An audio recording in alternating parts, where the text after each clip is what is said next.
following is an audio renaissance presentation.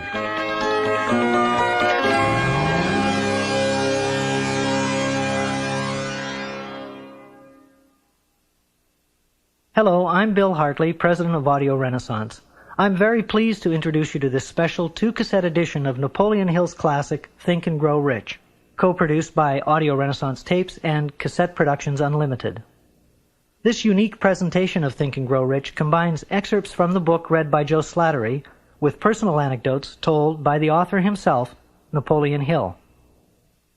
Because there's so much valuable information contained in every minute of this 2-hour program, we've included a self-help success manual designed for you to use along with the audio cassettes. We hope that it'll assist you in organizing your study of Napoleon Hill's philosophy of success, and that it'll become a record of your personal growth as you think and grow rich. Just before we begin, I'd like to give you the following information from the publisher's preface. Think and Grow Rich by Napoleon Hill, published by Fawcett Crest, New York, copyright 1937 by Napoleon Hill. Revised edition, copyright 1960 by Combined Registry Company. Copyright under International and Pan American Copyright Conventions. All rights reserved and transferred, January 1963, to Napoleon Hill Foundation, Charleston, South Carolina. And now, here's Joe Slattery with Napoleon Hill and our special presentation of Think and Grow Rich.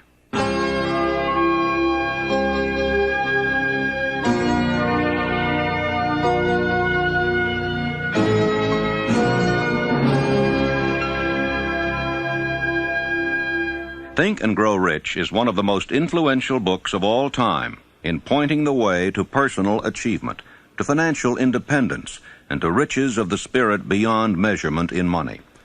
There has never been another book like it, nor ever can be. It was inspired by Andrew Carnegie, who disclosed his formula of personal achievement to the author, Napoleon Hill, many years ago.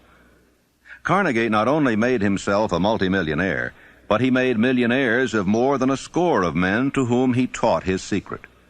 Another 500 wealthy men revealed the source of their riches to Napoleon Hill, who has spent a lifetime of research in bringing their message to people in all walks of life who are willing to give their thoughts, ideas, and organized plans in return for riches.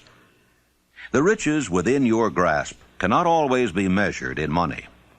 There are great riches in lasting friendships, harmonious family relationships, sympathy and understanding between business associates, and inner harmony which brings peace of mind measurable only in spiritual values.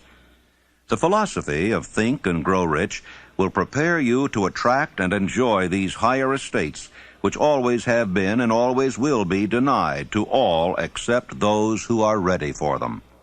Everyone desires to be rich, but not everyone knows what constitutes enduring riches. And most people believe riches to consist only in material things that money can buy. Now here is a list of the 12 things which constitute real riches. Number 1, a positive mental attitude. Observe that it heads the list. And second, sound physical health. And third, harmony in human relations. And fourth, freedom from fear. And fifth, the hope of future achievement. And sixth, the capacity for applied faith. And 7, willingness to share one's blessings with others. 8, to be engaged in a labor of love. 9, an open mind on all subjects toward all people. 10, complete self-discipline. 11, wisdom with which to understand people. And 12, financial security. Observe, if you will, with great benefit, the fact that money comes at the end of the list of the 12 things that make men rich.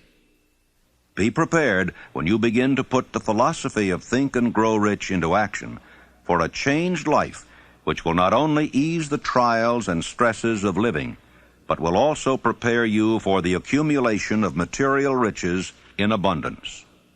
In every chapter of this book, mention has been made of the money-making secret which has made fortunes for hundreds of exceedingly wealthy men whom I have carefully analyzed over a long period of years.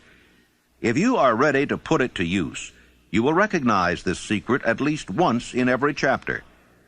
I wish I might feel privileged to tell you how you will know if you are ready, but that would deprive you of much of the benefit you will receive when you make the discovery in your own way. As a final word of preparation, before you begin the first chapter, may I offer one brief suggestion which may provide a clue by which the Carnegie secret may be recognized. It is this: all achievement, all earned riches have their beginning in an idea. If you are ready for the secret, you already possess one half of it. Therefore, you will readily recognize the other half the moment it reaches your mind. When you begin to think and grow rich, you will observe that riches begin with a state of mind, with definiteness of purpose, with little or no hard work. You and every other person ought to be interested in knowing how to acquire that state of mind which will attract riches. I spent 25 years in research because I, too, wanted to know how wealthy men became that way. My brother and I had matriculated at Georgetown University Law School intending to become lawyers. We didn't have any money, but I did have ability to write, and I promised that I would write stories about successful men, sell them to the magazines, and pay our way through. And my first assignment, fortunately, was with Andrew Carnegie in Pittsburgh. He gave me 3 hours. And when the 3 hours were over, he said, now, this interview is just beginning. Come on out to the house, stay all night, and after dinner we'll take up the interview again. He kept me there 3 days and nights. And believe you me, I was more than flattered. I wondered what it was all about. He kept talking to me about the need for a new philosophy. He said, we've had many philosophies from the days of Socrates and Plato on down to the days of William James and Emerson, but most of them dealt with the moral laws of life. What we need is an economic philosophy for the man of the streets that will enable him to make use of the know-how gained by men like myself over a lifetime of experience. Well, it sounded very nice to me, except for one thing. I didn't know exactly what that word philosophy meant. And finally, at the end of the third day, he said, now look here, I have been talking to you for 3 days about the need for a new philosophy, and I'm going to ask you a question about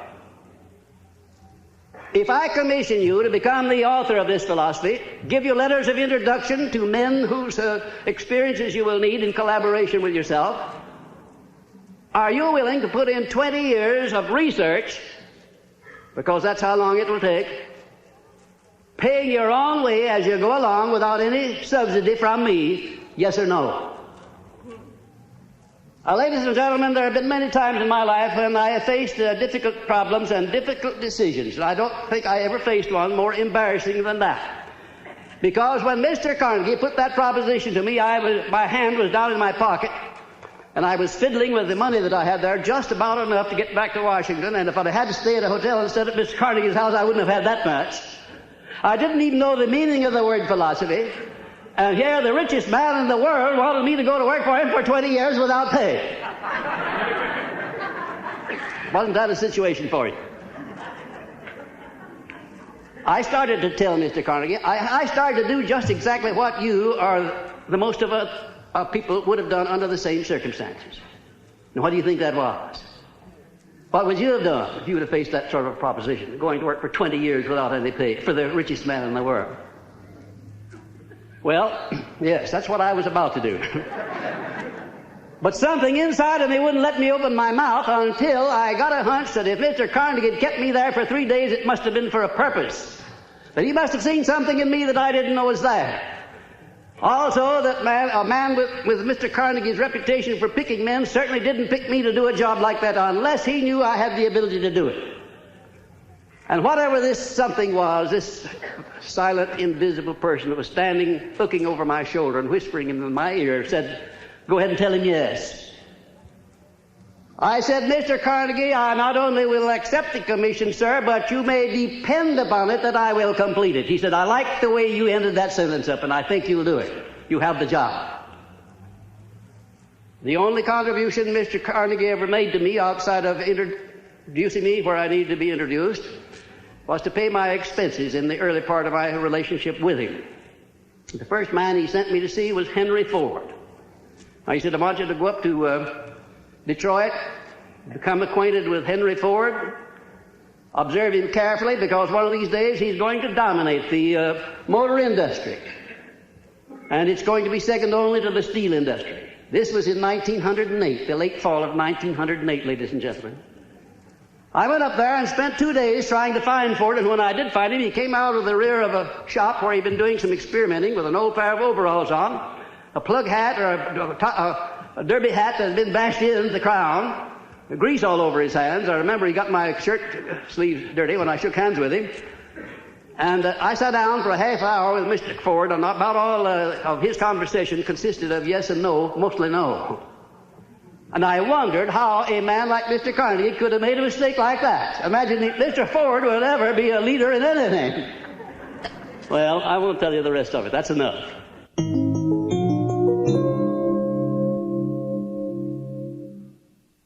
Desire. The starting point of all achievement. The first step toward riches. A long while ago, a great warrior faced a situation which made it necessary for him to make a decision which ensured his success on the battlefield. He was about to send his armies against a powerful foe, whose men outnumbered his own. He loaded his soldiers into boats, sailed to the enemy's country, unloaded soldiers and equipment, then gave the order to burn the ships that had carried them. Addressing his men before the first battle, he said, "You see the boats going up in smoke. That means that we cannot leave these shores alive unless we win. We now have no choice. We win or we perish." They won. Every person who wins in an undertaking must be willing to burn his ships and cut all sources of retreat. Only by so doing can one be sure of maintaining that state of mind known as a burning desire to win, essential to success. Every human being who reaches the age of understanding of the purpose of money wishes for it. Wishing will not bring riches, but desiring riches with a state of mind that becomes an obsession, then planning definite ways and means to acquire riches, and backing those plans with persistence which does not recognize failure, will bring riches. 6 ways to turn desires into gold. The method by which desire for riches can be transmuted into its financial equivalent consists of 6 definite practical steps. That is, first, fix in your mind the exact amount of money you desire. It is not sufficient merely to say, "I want plenty of money." Be definite as to the amount. There is a psychological reason for definiteness, which will be described in a subsequent chapter. Second, determine exactly what you intend to give in return for the money you desire. There is no such reality as something for nothing. Third, establish a definite date when you intend to possess the money you desire. Fourth, create a definite plan for carrying out your desire, and begin at once, whether you are ready or not, to put this plan into action. Fifth, write out a clear, concise statement of the amount of money you intend to acquire, name the time limit for its acquisition, state what you intend to give in return for the money, and describe clearly the plan through which you intend to accumulate it. Sixth, read your written statement aloud twice daily, once just before retiring at night and once after arising in the morning. As you read, see and feel and believe yourself already in possession of the money. It is important that you follow the instructions described in these 6 steps. It is especially important that you observe and follow the instructions in the 6th paragraph. You may complain that it's impossible for you to see yourself in possession of money before you actually have it. Here is where a burning desire will come to your aid. If you truly desire money so keenly that your desire is an obsession, you will have no difficulty in convincing yourself that you will acquire it. The object is to want money and to become so determined to have it that you convince yourself you will have it. Can you imagine yourself a millionaire? To the uninitiated, who has not been schooled in the working principles of the human mind, these instructions may appear impractical. It may be helpful to all who fail to recognize the soundness of the 6 steps to know that the information they convey was received from Andrew Carnegie, who began as an ordinary laborer in the steel mills, but managed, despite his humble beginning, to make these principles yield him a fortune of considerably more than $100 million. It may be a further help to know that the 6 steps here recommended were carefully scrutinized by the late Thomas A. Edison, who placed his stamp of approval upon them as being not only the steps essential for the accumulation of money, but for the attainment of any goal. The steps call for no hard labor. They call for no sacrifice. They do not require one to become ridiculous or credulous. To apply them calls for no great amount of education. But the successful application of these 6 steps does call for sufficient imagination to enable one to see and to understand that accumulation of money cannot be left to chance, good fortune, and luck. One must realize that all who have accumulated great fortunes first did a certain amount of dreaming, hoping, wishing, desiring, and planning before they acquired money. You may as well know right here that you can never have riches in great quantity unless you can work yourself into a white heat of desire for money and actually believe you will possess it. If the thing you wish to do is right and you believe in it, go ahead and do it. Put your dream across, and never mind what they say if you meet with temporary defeat, for they, perhaps, do not know that every failure brings with it the seed of an equivalent success. Thomas Edison dreamed of a lamp that could be operated by electricity, began where he stood to put his dream into action, and despite more than 10,000 failures, he stood by that dream until he had made it a physical reality. Practical dreamers do not quit. Imagine a man, for instance, standing by through 10,000 different failures, as Mr. Edison did, before giving up. His personal initiative was so definite that he told me that if he hadn't found the secret of the incandescent electric lamp, that at that very moment he would be in the laboratory working on it instead of being out there wasting his time talking with me. And then in a more serious note, Mr. Edison said, you know, I had to succeed because I finally ran out of things that wouldn't work. And I've thought of that so many times, wondering why more people don't keep on keeping on until they run out of things that won't work, for then they're bound to find the thing that will work. There is a difference between wishing for a thing and being ready to receive it. No one is ready for a thing until he believes he can acquire it. The state of mind must be belief, not mere hope or wish. Open-mindedness is essential for belief. Closed minds do not inspire faith, courage, and belief. Remember, no more effort is required to aim high in life, to demand abundance and prosperity, than is required to accept misery and poverty. I believe in the power of desire backed by faith, because I have seen this power lift men from lowly beginnings to places of power and wealth. I have seen it rob the grave of its victims. I have seen it serve as the medium by which men staged a comeback after having been defeated in 100 different ways. I have seen it provide my own son with a normal, happy, successful life, despite nature's having sent him into the world without ears. When my second son, Blair, was born, he was born without ears. And the doctors told me that he would be a deaf mute all of his life. I told them he would not be a deaf mute, and that he would live to have 100% of his hearing just like other children. And one of these doctors came over and put his arm on my shoulder, and he said, now look here, Napoleon, there are some things in this world that neither you nor I nor anyone else can do anything about, and now you face one of those situations. I said, Doctor, there is nothing in this world that I can't do something about, if it's nothing more than adjust myself to an unpleasant situation so it does not destroy my spirit. I went to work on that child through prayer before I ever saw him. I worked on him continuously, almost 4 hours a day for the first 4 years of his life. And at the age of about 18 months, we recognized that he was beginning to hear. We didn't know just how much. But by the time he had reached the 4th year, he had developed 65% of his normal hearing. And in his 3rd year in college, in the University of West Virginia, the Acousticon Company, manufacturer of hearing aids, heard about this unusual case, the only one of its kind in the world where a child born without ears ever learned to hear. Came down to the University of West Virginia and made him a special hearing aid that gave him the other 35% of his hearing, and Blair today has 100% of his hearing just exactly like I said he would. It's almost one of the modern miracles of medical science that this thing happened. And the doctors today don't know exactly how it did happen. I'm not so sure that I did, but I know what I was doing to help bring it about.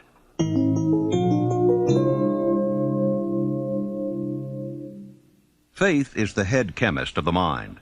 When faith is blended with thought, the subconscious mind instantly picks up the vibration, translates it into its spiritual equivalent, and transmits it to infinite intelligence, as in the case of prayer. The emotions of faith, love, and sex are the most powerful of all the major positive emotions. When the three are blended, they have the effect of coloring thought in such a way that it instantly reaches the subconscious mind, where it is changed into its spiritual equivalent, the only form that induces a response from infinite intelligence. How to develop faith? There comes now a statement which will give a better understanding of the importance the principle of autosuggestion assumes in the transmutation of desire into its physical or monetary equivalent. Namely, faith is a state of mind which may be induced or created by affirmation or repeated instructions to the subconscious mind through the principle of autosuggestion. Repetition of affirmation of orders to your subconscious mind is the only known method of voluntary development of the emotion of faith. No one is doomed to bad luck.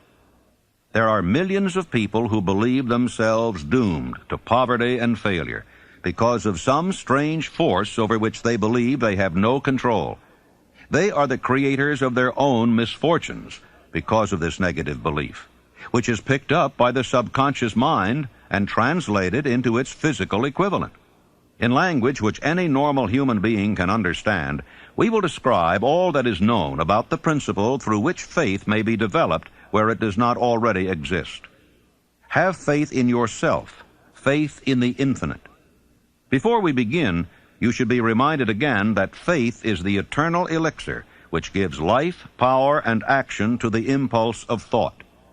The foregoing sentence is worth reading a second time, and a third, and a fourth. It is worth reading aloud. Faith is the starting point of all accumulation of riches. Faith is the basis of all miracles and all mysteries which cannot be analyzed by the rules of science. Faith is the only known antidote for failure. Faith is the element, the chemical, which, when mixed with prayer, gives one direct communication with infinite intelligence. Faith is the element which transforms the ordinary vibration of thought created by the finite mind of man into the spiritual equivalent. Faith is the only agency through which the cosmic force of infinite intelligence can be harnessed and used by man. Thoughts which are mixed with any of the feelings of emotions constitute a magnetic force which attracts other similar or related thoughts. Now let us go back to the starting point and become informed as to how the original seed of an idea, plan, or purpose may be planted in the mind. The information is easily conveyed. Any idea, plan, or purpose may be placed in the mind through repetition of thought. This is why you are asked to write out a statement of your major purpose or definite chief aim, commit it to memory, and repeat it in audible words day after day until these vibrations of sound have reached your subconscious mind. Resolve to throw off the influences of any unfortunate environment and to build your own life to order. Taking inventory of mental assets and liabilities, you may discover that your greatest weakness is lack of self-confidence. This handicap can be surmounted and timidity translated into courage through the aid of the principle of autosuggestion. The application of this principle may be made through a simple arrangement of positive thought impulses stated in writing, memorized, and repeated until they become a part of the working equipment of the subconscious faculty of your mind. Self-confidence formula. First, I know that I have the ability to achieve the object of my definite purpose in life. Therefore, I demand of myself persistent, continuous action toward its attainment, and I here and now promise to render such action. Second, I realize the dominating thoughts of my mind will eventually reproduce themselves in outward physical action and gradually transform themselves into physical reality. Therefore, I will concentrate my thoughts for 30 minutes daily upon the task of thinking of the person I intend to become, thereby creating in my mind a clear mental picture.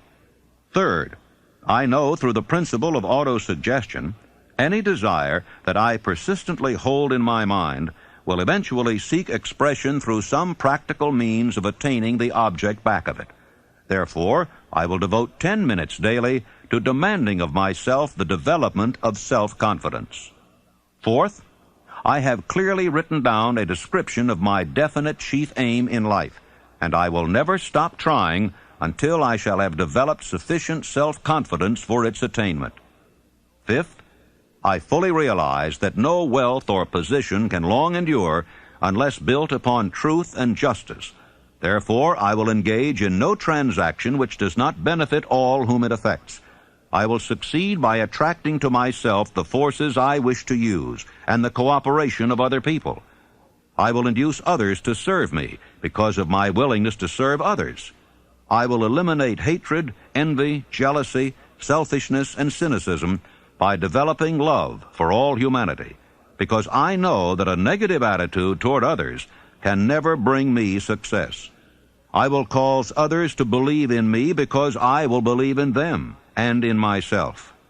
I will sign my name to this formula, commit it to memory, and repeat it aloud once a day, with full faith that it will gradually influence my thoughts and actions so that I will become a self-reliant and successful person. The disaster of negative thinking. The subconscious mind makes no distinction between constructive and destructive thought impulses. It works with the material we feed it, through our thought impulses. The subconscious mind will translate into reality a thought driven by fear just as readily as it will translate into reality a thought driven by courage or faith. Like the wind which carries one ship east and another west, the law of autosuggestion will lift you up or pull you down, according to the way you set your sails of thought.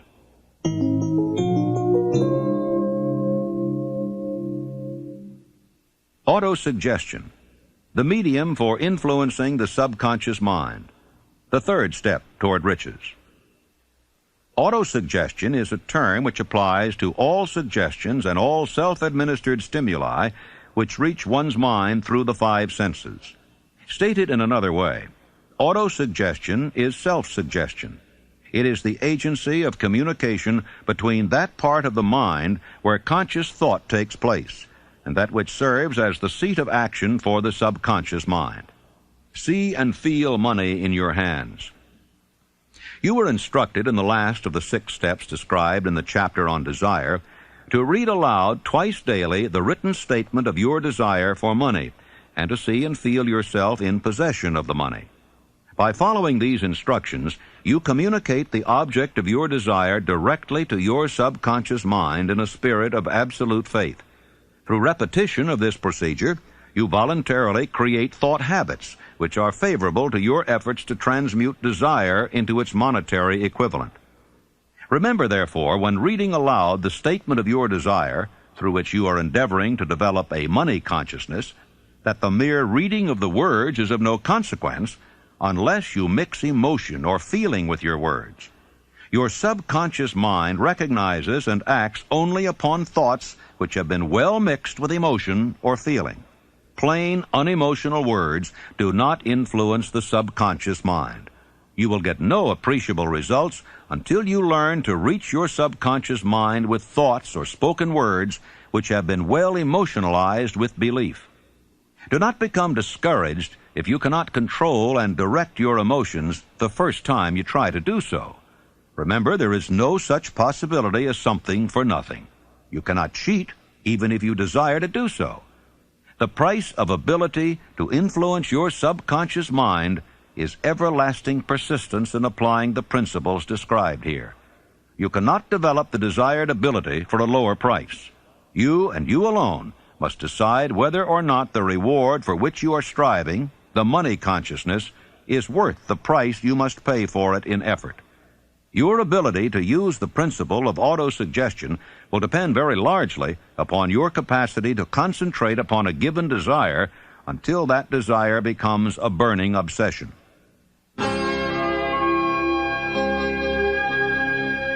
Please fast forward to the end and turn the tape over for proper cueing of side 2.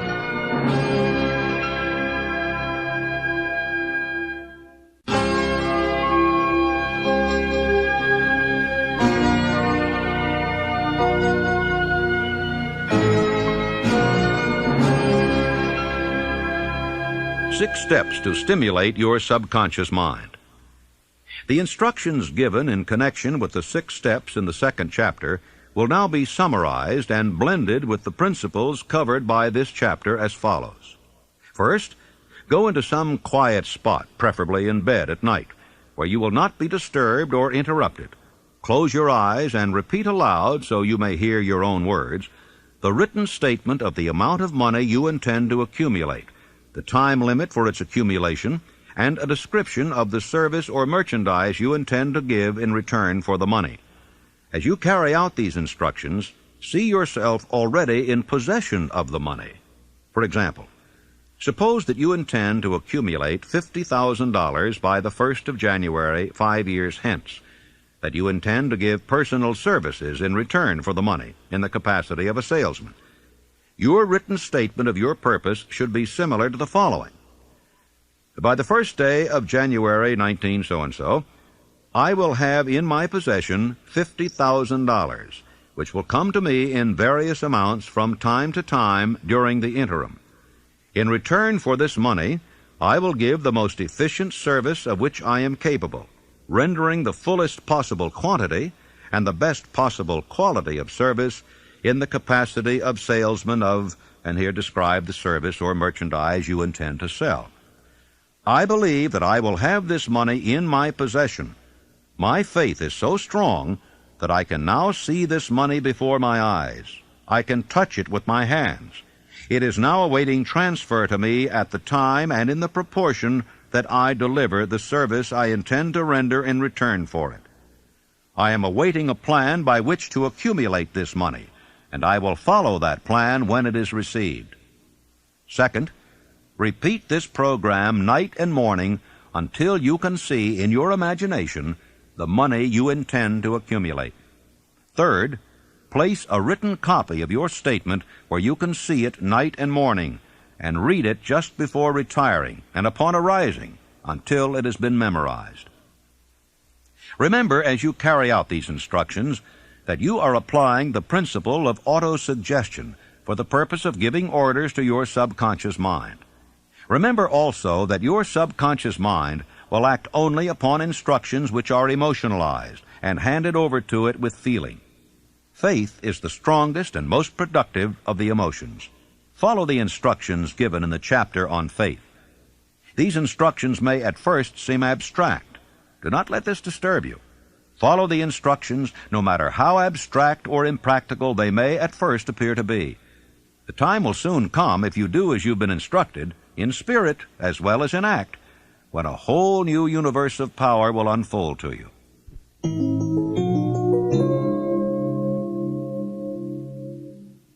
Specialized knowledge, personal experiences or observations, the 4th step toward riches. There are 2 kinds of knowledge. One is general, the other is specialized. General knowledge, no matter how great in quantity or variety it may be, is of but little use in the accumulation of money.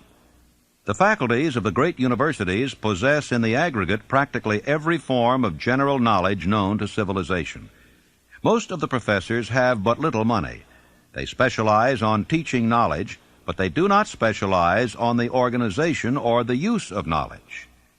Knowledge will not attract money unless it is organized and intelligently directed through practical plans of action to the definite end of accumulation of money.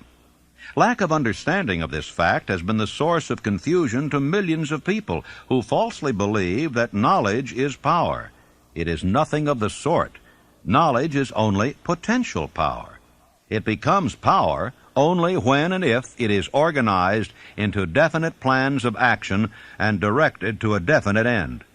This missing link in all systems of education may be found in the failure of educational institutions to teach their students how to organize and use knowledge after they acquire it. Many people make the mistake of assuming that because Henry Ford had but little schooling, he was not a man of education. Those who make this mistake do not understand the real meaning of the word educate. That word is derived from the Latin word educo, meaning to educe, to draw out, to develop from within. An educated man is not necessarily one which has an abundance of general or specialized knowledge. An educated man is one who has so developed the faculties of his mind that he may acquire anything he wants or its equivalent without violating the rights of others. You must remember that Mr. Edison only had 3 months of schooling in his entire life. Although he chose a work that called for the application of many of the sciences, he knew nothing about any of them. Now, you may wish to ask, how in the world did he get along with only 3 months of schooling in the business of inventing, dealing with the sciences, and yet knowing nothing about any of them? I've been asked that question many times. Well, the answer is very simple. He got along by surrounding himself with men who did understand the sciences, technical men, educated men, and he used their brains just as successfully as if he had had the knowledge himself. As a matter of fact, every successful man in the upper brackets of achievement makes use of other people's knowledge and their influence and their education under the mastermind principle. Then there would be Mr. Andrew Carnegie, my sponsor. He came over to this country in the steerage, didn't have enough money to pay first-class fare on the boat. And he rose to a higher position in the world by surrounding himself with men who knew more than he did, who could do the things that he wanted done. And I could name 100 others who started in low positions and rose to high positions in life by associating themselves with other people under the mastermind principle.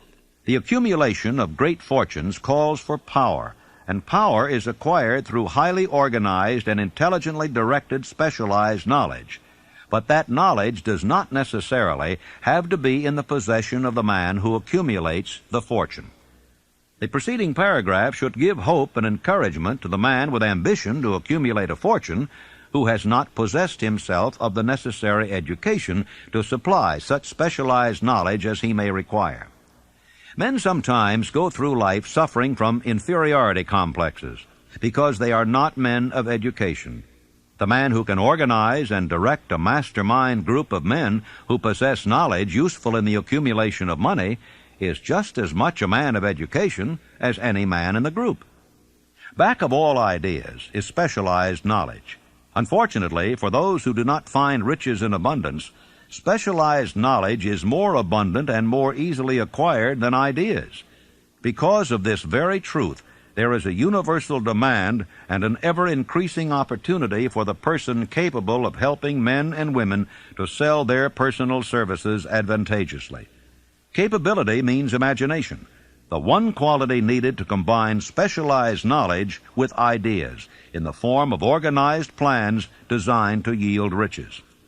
If you have imagination, this chapter may present you with an idea sufficient to serve as the beginning of the riches you desire. Remember, the idea is the main thing. Specialized knowledge may be found just around the corner. Any corner.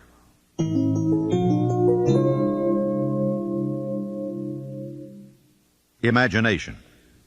The workshop of the mind. The fifth step toward riches. The imagination is literally the workshop wherein are fashioned all plans created by man. The impulse, the desire, is given shape, form, and action through the aid of the imaginative faculty of the mind. Two forms of imagination. The imaginative faculty functions in two forms. One is known as synthetic imagination, and the other as creative imagination. Synthetic imagination. Through this faculty, one may arrange old concepts, ideas, or plans into new combinations. This faculty creates nothing. It merely works with the material of experience, education, and observation with which it is fed. It is the faculty used most by the inventor, with the exception of the genius who draws upon the creative imagination when he cannot solve his problem through synthetic imagination. Creative imagination. Through the faculty of creative imagination, the finite mind of man has direct communication with infinite intelligence. It is the faculty through which hunches and inspirations are received. It is by this faculty that all basic or new ideas are handed over to man. It is through this faculty that one individual may tune in or communicate with the subconscious minds of other men.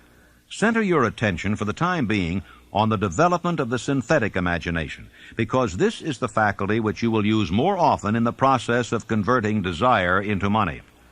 Transformation of the intangible impulse of desire into the tangible reality of money calls for the use of a plan or plans. These plans must be formed with the aid of the imagination, and mainly with the synthetic faculty. The laws that lead to fortune. The earth on which you live, you yourself, and every other material thing, are the result of evolutionary change through which microscopic bits of matter have been organized and arranged in an orderly fashion. Moreover, and this statement is of stupendous importance, this earth, every one of the billions of individual cells of your body, and every atom of matter, began as an intangible form of energy. Desire is thought impulse. Thought impulses are forms of energy. When you begin with a thought impulse, desire to accumulate money, you are drafting into your service the same stuff that nature used in creating this earth and every material form in the universe, including the body and brain in which the thought impulses function. If you are one of those who believe that hard work and honesty alone will bring riches, perish the thought. It is not true. Riches, when they come in huge quantities, are never the result of hard work alone. Riches come, if they come at all, in response to definite demands based upon the application of definite principles, and not by chance or luck. Generally speaking, an idea is an impulse of thought that impels action by an appeal to the imagination. All master salesmen know that ideas can be sold where merchandise cannot. Ordinary salesmen do not know this. That is why they are ordinary. There was Clarence Saunders, one of my outstanding students of Memphis, Tennessee. Clarence worked in a grocery store, delivering groceries, more or less. And he had a great amount of enthusiasm and also a keen imagination. He was constantly trying to interest his employer in new and improved methods of merchandising. And finally, the employer became so peeved at Clarence for wasting his time with what he called foolish suggestions that he told him that if he came in with another one, he was going to fire him. Shortly thereafter, a cafeteria was opened in Memphis, Tennessee, the first cafeteria that came there. And when Clarence went out to his lunch that day, he saw a great line of people extending out onto the sidewalk, waiting to be served in the cafeteria. Out of curiosity, he got on the end of the line, and when he picked up his tray and filled it up, by the time he got down to the cashier or the checker, his imagination began to turn, and he said, what a wonderful thing this would be in our grocery business, to have a self-help grocery store so women could come in with a basket on their arm, pick up what they wanted, and pay for it at one place as they went out. It would save a lot of time, and it would save a lot of embarrassment. Well, Clarence could hardly wait until he got back to the store, and he rushed in and he said, well, boss, I have a multi-million-dollar idea, and the boss said, now, Clarence, you're fired. Clarence said, oh, no, I'm not. I resigned before I started to talk. Later on, I talked to the man who was Clarence's boss, and he said as near as he could figure, every word that he used in trying to fire Clarence had cost him $1 million. Because Clarence took his idea of self-help grocery stores to a firm who financed it under the name of Piggly Wiggly Stores, and he made $4 million during the first 4 years. An astounding illustration of what a man can do with an idea backed by the proper amount of enthusiasm.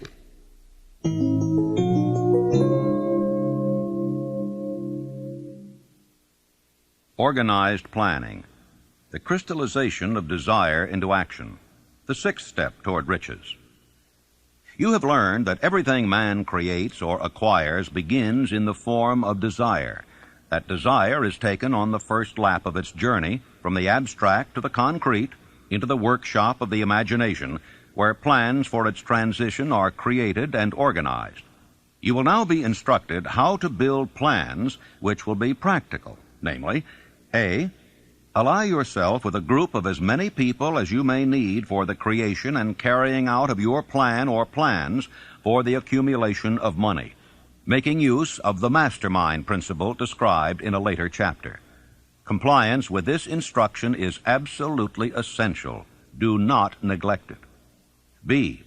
Before forming your mastermind alliance, decide what advantages and benefits you may offer the individual members of your group in return for their cooperation. No one will work indefinitely without some form of compensation. No intelligent person will either request or expect another to work without adequate compensation, although this may not always be in the form of money. C. Arrange to meet with the members of your mastermind group at least twice a week, and more often if possible, until you have jointly perfected the necessary plan or plans for the accumulation of money. D. Maintain perfect harmony between yourself and every member of your mastermind group. If you fail to carry out this instruction to the letter, you may expect to meet with failure. The mastermind principle cannot obtain where perfect harmony does not prevail. Keep in mind these facts. First, you are engaged in an undertaking of major importance to you. To be sure of success, you must have plans which are faultless. Second, you must have the advantage of the experience, education, native ability, and imagination of other minds. This is in harmony with the methods followed by every person who has accumulated a great fortune. The most intelligent man living cannot succeed in accumulating money, nor in any other undertaking, without plans which are practical and workable. Just keep this fact in mind, and remember when your plans fail that temporary defeat is not permanent failure. It may only mean that your plans have not been sound. Build other plans. Start all over again. No follower of this philosophy can reasonably expect to accumulate a fortune without experiencing temporary defeat. When defeat comes, accept it as a signal that your plans are not sound. Rebuild those plans and set sail once more toward your coveted goal. If you give up before your goal has been reached, you are a quitter. A quitter never wins, and a winner never quits. Lift this sentence out. Write it on a piece of paper in letters an inch high, and place it where you will see it every night before you go to sleep, and every morning before you go to work. Take my son Blair, for instance, who was born without any sign of ears. As a result of that adversity, he was trained to believe that it was not an adversity, that it was a blessing, because it would cause people to recognize his condition, and they'd go out of their way to be kind to him, and that's exactly the way it turned out. I have often said that my son Blair has made it possible to get through life with less resistance than his other two brothers who have all of their faculties. Adversity. I think I can tell you, had it not been for the many adversities which I experienced in the early part of my work with Andrew Carnegie, I never would have completed the science of personal achievement. I had adversity after adversity, but I learned to transmute those adversities into something constructive and to come up with something that would take the place of an adversity. Every time I failed, I said, well, this is just another opportunity that I have to prove that my philosophy can take care of the situation of failure. I learned to transmute all failures into successes. I also learned the difference between temporary defeat and failure. Most people accept defeat as permanent failure. Defeat is never failure. No circumstance is ever failure until it is accepted by the individual as such. And that's one of the greatest things that I learned about this principle of profiting by adversity. When you begin to select members for your mastermind group, endeavor to select those who do not take defeat seriously. Some people foolishly believe that only money can make money. This is not true. Desire, transmuted into its monetary equivalent through the principles laid down here, is the agency through which money is made. Money of itself is nothing but inert matter. It cannot move, think, or talk, but it can hear when a man who desires it calls it to come. Planning the sale of personal services. Intelligent planning is essential for success in any undertaking designed to accumulate riches. Here will be found detailed instructions to those who must begin the accumulation of riches by selling personal services. It should be encouraging to know that practically all the great fortunes began in the form of compensation for personal services, or from the sale of ideas. What else except ideas and personal services would one not possessed of property have to give in return for riches? The major attributes of leadership. The following are important factors of leadership. 1. Unwavering courage based upon knowledge of self and of one's occupation. No follower wishes to be dominated by a leader who lacks self-confidence and courage. No intelligent follower will be dominated by such a leader very long. 2. Self-control. The man who cannot control himself can never control others. Self-control sets a mighty example for one's followers, which the more intelligent will emulate. 3. A keen sense of justice. Without a sense of fairness and justice, no leader can command and retain the respect of his followers. 4. Definiteness of decision. The man who wavers in his decisions shows that he is not sure of himself, cannot lead others successfully. 5. Definiteness of plans.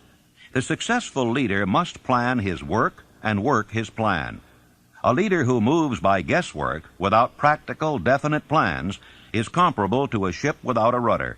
Sooner or later he will land on the rocks. 6. The habit of doing more than paid for. One of the penalties of leadership is the necessity of willingness upon the part of the leader to do more than he requires of his followers. 7. A pleasing personality. No slovenly, careless person can become a successful leader. Leadership calls for respect. Followers will not respect a leader who does not grade high on all of the factors of a pleasing personality. 8. Sympathy and understanding. The successful leader must be in sympathy with his followers. Moreover, he must understand them and their problems. 9. Mastery of detail. Successful leadership calls for mastery of the details of the leader's position. 10. Willingness to assume full responsibility. The successful leader must be willing to assume responsibility for the mistakes and the shortcomings of his followers. If he tries to shift this responsibility, he will not remain the leader.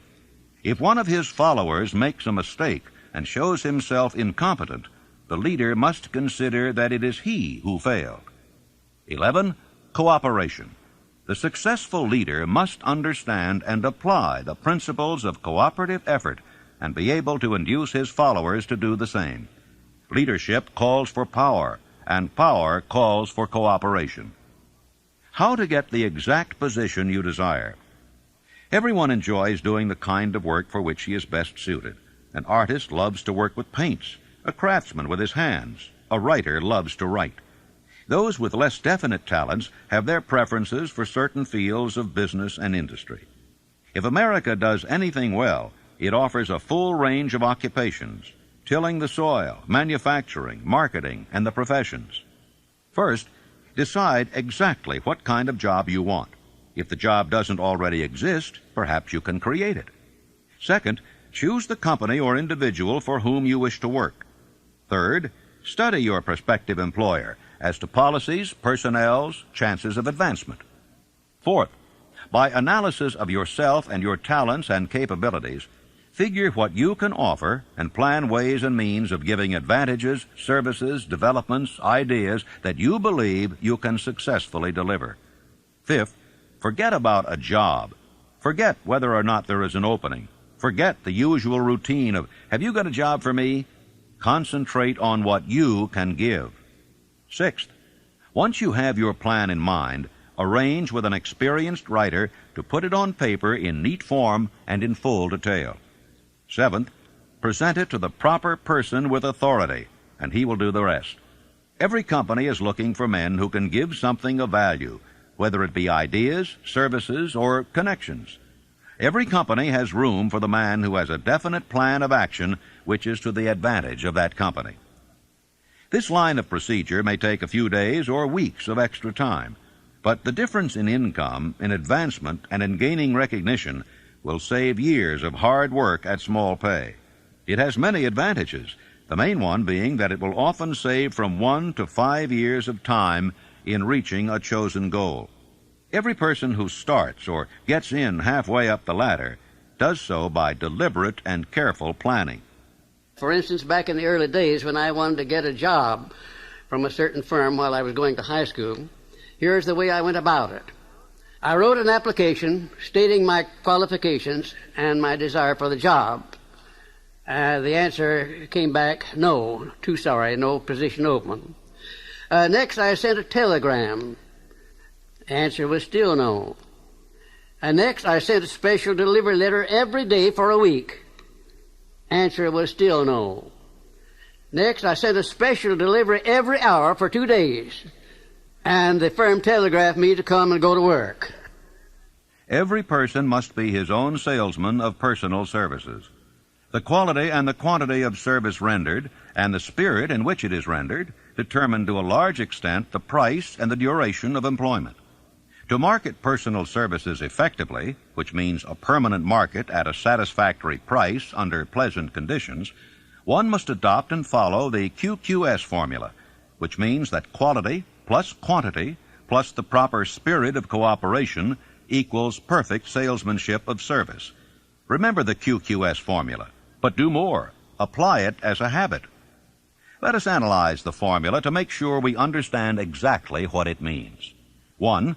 Quality of service shall be construed to mean the performance of every detail in connection with your position in the most efficient manner possible, with the object of greater efficiency always in mind. 2. Quantity of service shall be understood to mean the habit of rendering all the service of which you are capable at all times with the purpose of increasing the amount of service rendered as greater skill is developed through practice and experience. Emphasis is again placed on the word habit. 3. Spirit of service shall be construed to mean the habit of agreeable, harmonious conduct which will induce cooperation from associates and fellow employees. Well, let me relate my experience with Franklin D. Roosevelt in the White House in 1933, and will give you a fine indication of how the students of this philosophy may profit by this important principle. First of all, let me define the principle of going the extra mile. It means rendering more service and better service than you are paid to render, and doing it all the time, and doing it in a pleasing, positive mental attitude. When I went to work for the President in 1933, nothing was said at the beginning about how much I was to receive or who was to pay it. And I had been there about 3 months when one day Franklin D. Roosevelt asked me who was paying my salary and how much I was getting. And I said, well, Mr. President, that's something I would like to know myself. I haven't heard anything about it. And we talked on for a little while, and I said, well, now, Mr. President, you know, I have been serving you ever since you were Assistant Secretary of the Navy, and particularly while you were Governor of New York. And you will recall, of course, that up to this time I have never rendered you a bill or asked you to pay me $1 for my services, and I'm not going to start now. But if you insist upon it, suppose you put me on the payroll at $1 a year. And that's exactly what he did. Well, I took my typewriter down to the White House, and when I wasn't actually serving the President or some member of his staff or cabinet, I started writing books. I wrote 6 books that first year, among them Think and Grow Rich, the book that has made me popular all over the world, you might say. I had no intention of publishing that book when I was writing it. I was writing it to myself to keep my mind positive in those days of chaos. Well, some 3 years after I left the service of the President, I got out these manuscripts and read them, and I made up my mind that the only one worth publishing was Think and Grow Rich. And when I took it to my publisher, he said, well, what is in this book that leads you to believe it would sell? I said, you will have to read it to find out. He took it home with him and read it. He had his whole staff read it paragraph by paragraph, and then they took a vote on it, and they voted unanimously that it was the best manuscript that ever came to that publishing house. They printed it, put it to work, and it's been selling as a bestseller all over the world up to this time. It has grossed over $18 million, and probably will gross many more millions of dollars while I'm still alive. It's been translated into many languages. It was endorsed by Mahatma Gandhi and distributed widely throughout India. It went from there to Brazil, where it was translated into the Portuguese language and is widely distributed throughout Latin America. And I think if you'll stop and consider the wages that I asked, the wages that I received of $1 a year, and the service that I gave for that, you'll recognize what can be accomplished by going the extra mile. Now, let me give you some of the benefits that comes from going the extra mile. Well, it places the law of increasing returns squarely back of one. It brings one to the favorable attention of those who can and do provide opportunities for self-promotion. It tends to permit one to become indispensable in many different human relationships, and therefore enables one to command more than average compensation. It leads to a mental growth and physical perfection in various forms of service, thereby developing greater ability and skill in one's chosen vocation. It protects one against the loss of employment and places one in a position to choose his own job and working conditions. It enables one to profit by the law of contrast, because the majority of people do not practice the habit of going the extra mile. As a matter of fact, the majority of people don't even go the first mile. And it leads to the development of a positive, pleasing personal attitude, which is among the more important traits of a pleasing personality. And it tends to develop a keen, alert imagination, as it is a habit which keeps one continuously seeking new and more efficient ways of rendering service. It definitely serves to develop self-reliance. It serves also to build the confidence of others in one's integrity. And it is the only logical reason to justify one in asking for a promotion or for more wages, because if a man is not doing any more than he's paid for, then obviously he has no right to ask for more pay.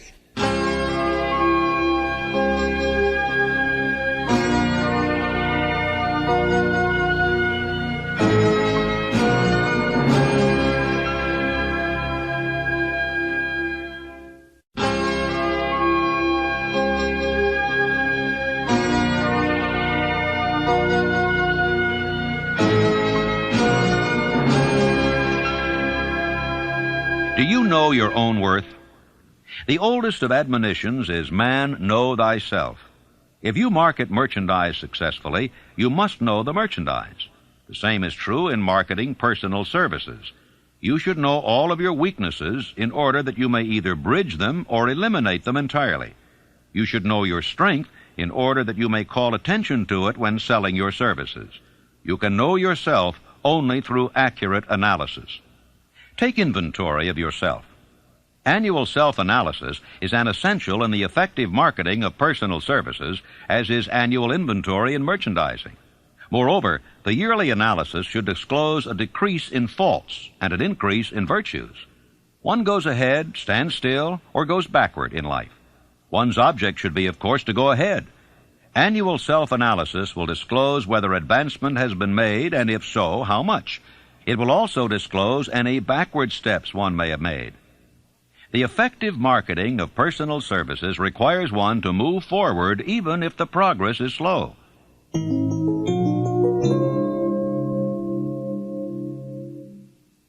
Decision. The mastery of procrastination. The seventh step toward riches. Analysis of over 25,000 men and women who had experienced failure disclosed the fact that lack of decision was near the head of the list of the 31 major causes of failure. Procrastination, the opposite of decision, is a common enemy which practically every man must conquer. Analysis of several hundred people who had accumulated fortunes well beyond the $1 million mark disclosed the fact that every one of them had the habit of reaching decisions promptly and of changing these decisions slowly if and when they were changed.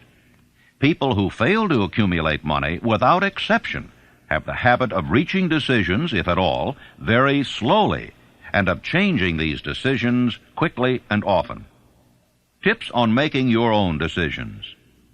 The majority of people who fail to accumulate money sufficient for their needs are generally easily influenced by the opinions of others. They permit the newspapers and the gossiping neighbors to do their thinking for them. Opinions are the cheapest commodities on earth. Everyone has a flock of opinions ready to be wished upon anyone who will accept them. Close friends and relatives, while not meaning to do so, often handicap one through opinions, and sometimes through ridicule, which is meant to be humorous. Thousands of men and women carry inferiority complexes with them all through life, because some well-meaning but ignorant person destroyed their confidence through opinions or ridicule. You have a brain and a mind of your own. Use it, and reach your own decisions. If you need facts or information from other people to enable you to reach decisions, as you probably will in many instances, acquire these facts or secure the information you need quietly without disclosing your purpose. 56 who risked the gallows. The greatest decision of all time, as far as any American citizen is concerned, was reached in Philadelphia, July 4th, 1776, when 56 men signed their names to a document which they well knew would bring freedom to all Americans or leave every one of the 56 hanging from a gallows. You have heard of this famous document, but you may not have drawn from it the great lesson in personal achievement it so plainly taught. We all remember the date of this momentous decision, but few of us realize what courage that decision required. We remember our history as it was taught. We remember dates and the names of the men who fought. We remember Valley Forge and Yorktown. We remember George Washington and Lord Cornwallis. But we know little of the real forces back of these names, dates, and places. We know still less of that intangible power which ensured us freedom long before Washington's armies reached Yorktown. It is nothing short of tragedy that the writers of history have missed entirely even the slightest reference to the irresistible power which gave birth and freedom to the nation destined to set up new standards of independence for all the peoples of the earth.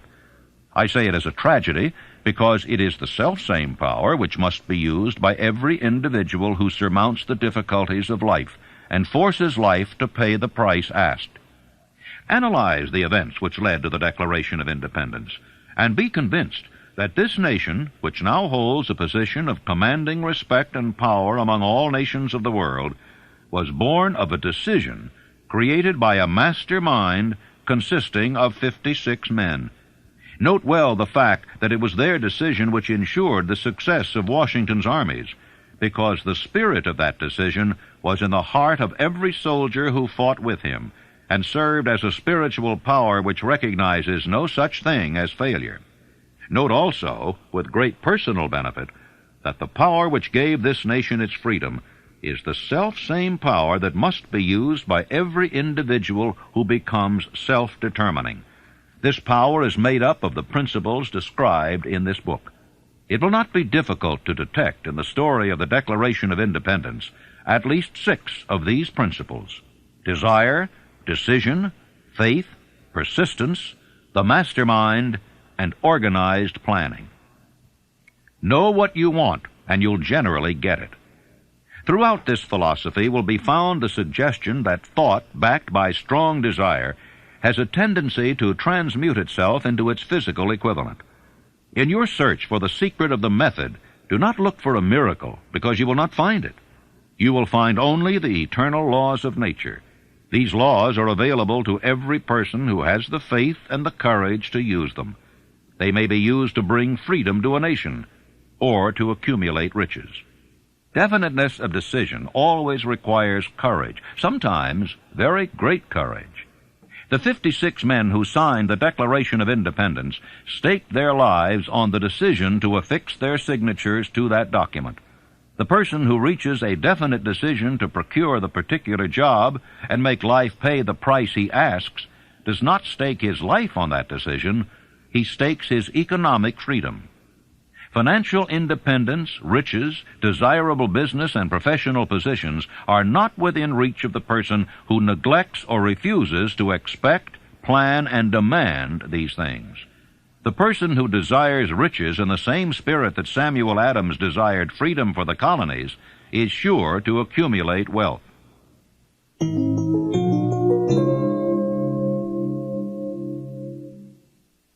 Persistence, the sustained effort necessary to induce faith. The 8th step toward riches. Persistence is an essential factor in the procedure of transmuting desire into its monetary equivalent.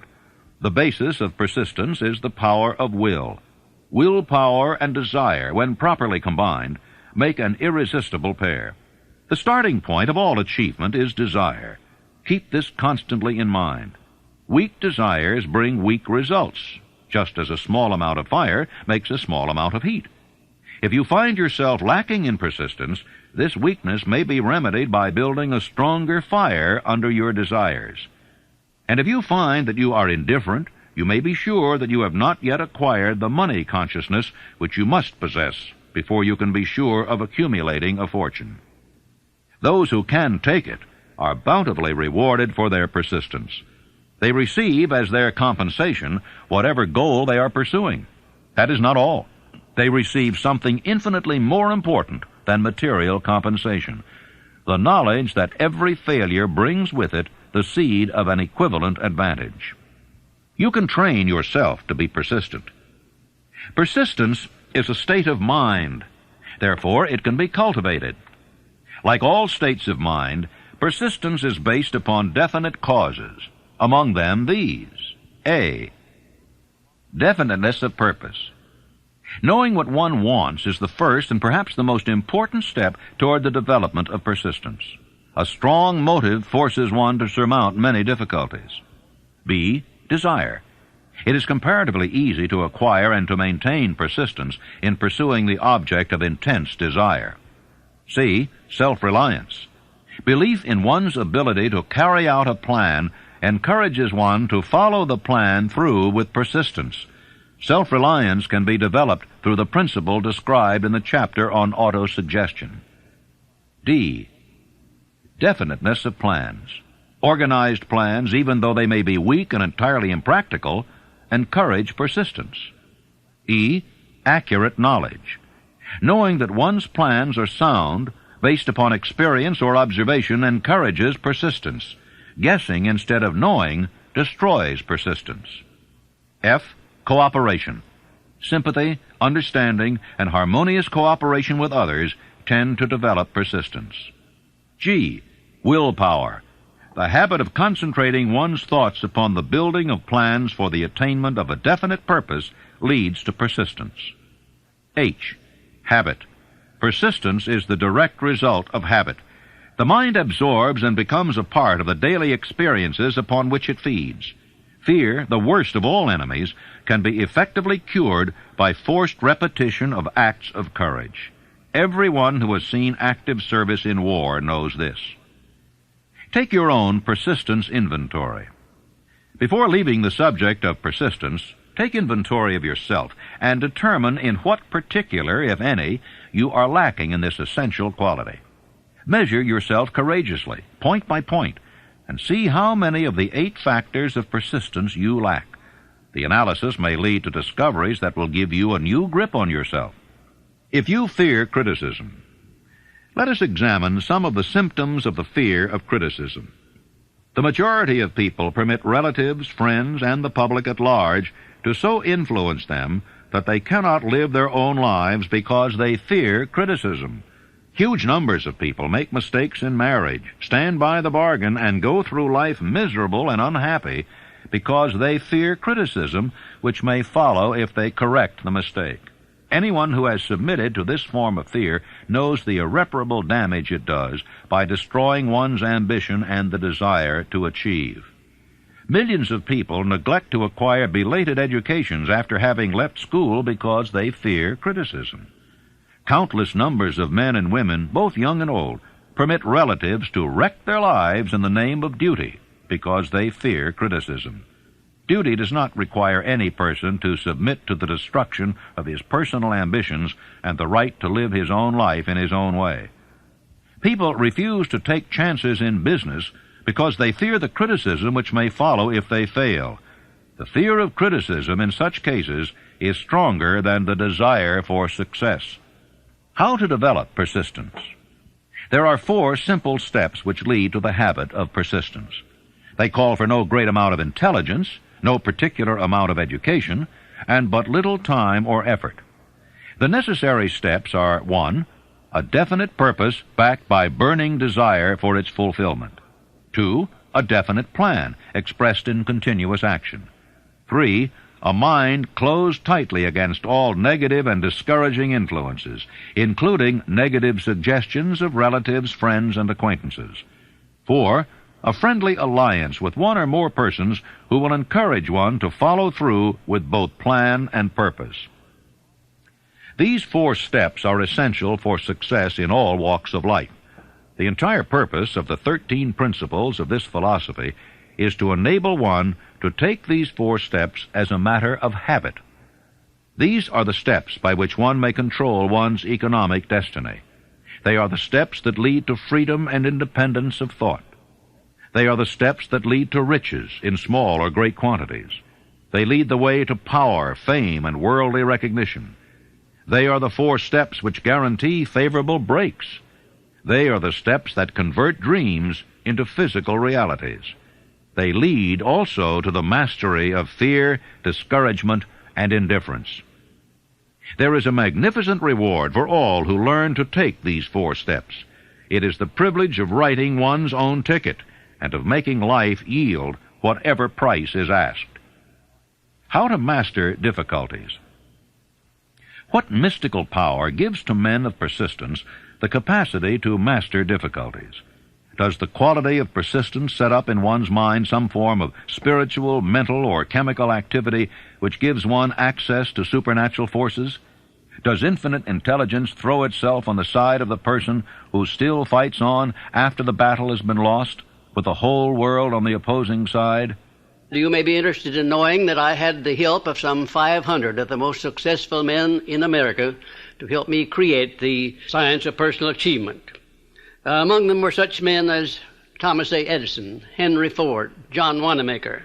Let me tell you about one man, perhaps my most outstanding student, who has made a tremendous success of his life by applying definiteness of purpose. His name is W. Clement Stone, president of the Combined Insurance Company of America.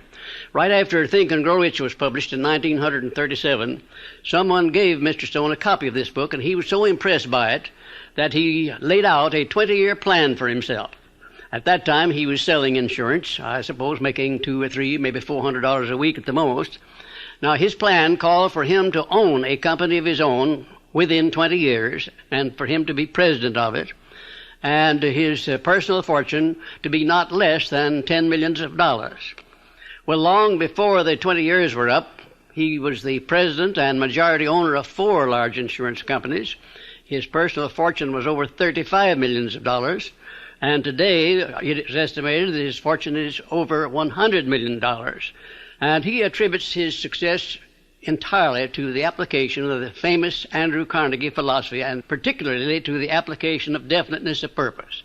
His 2,000 salesmen are known to be the most successful men in the insurance field, and every one of those 2,000 men has been taught to use the science of personal achievement and to emphasize the principle of definiteness of purpose.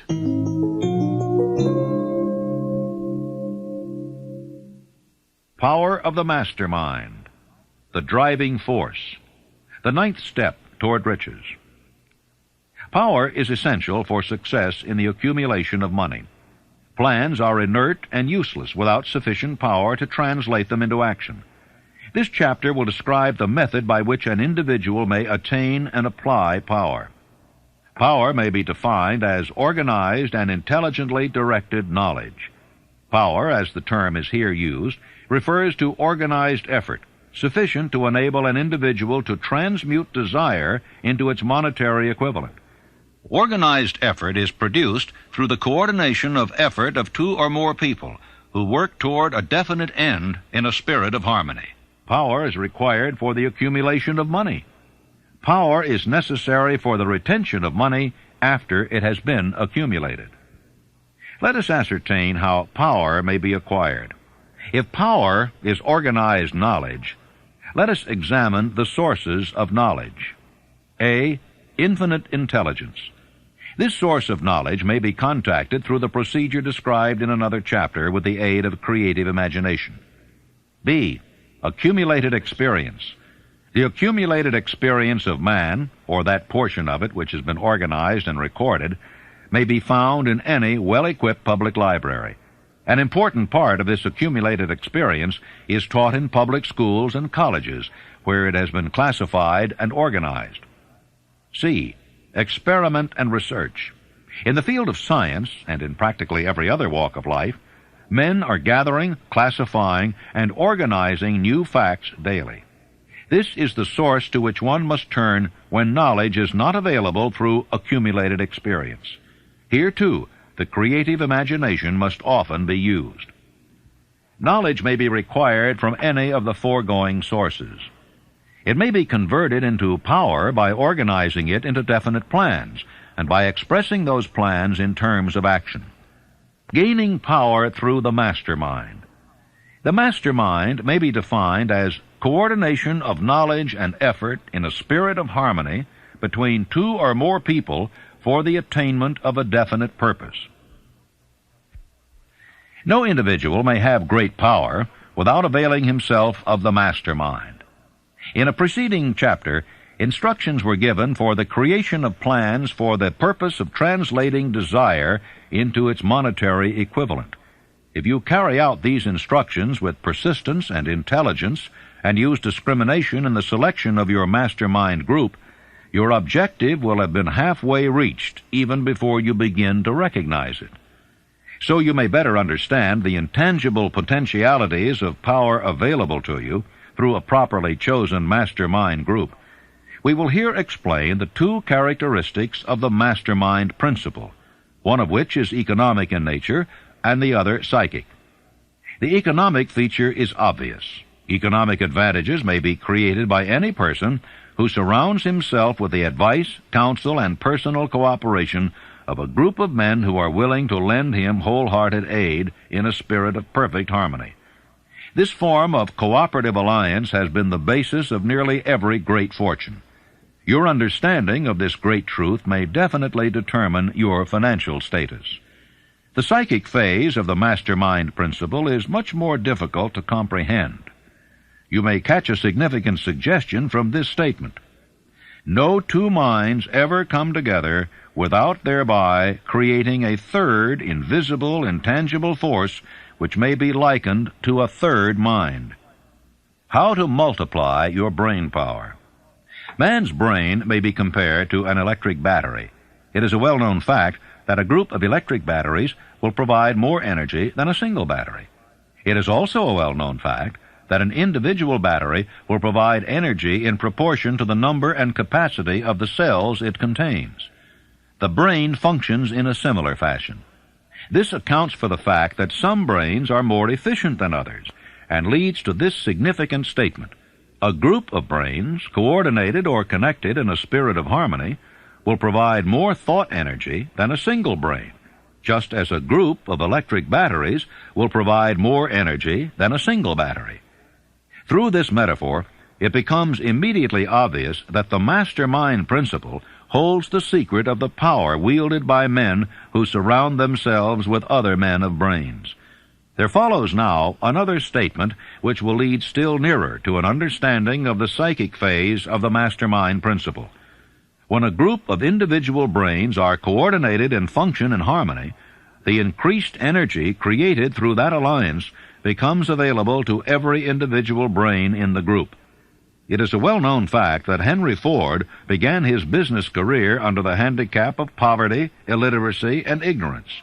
It is an equally well-known fact that within the inconceivably short period of 10 years, Mr. Ford mastered these three handicaps, and that within 25 years, he made himself one of the richest men in America.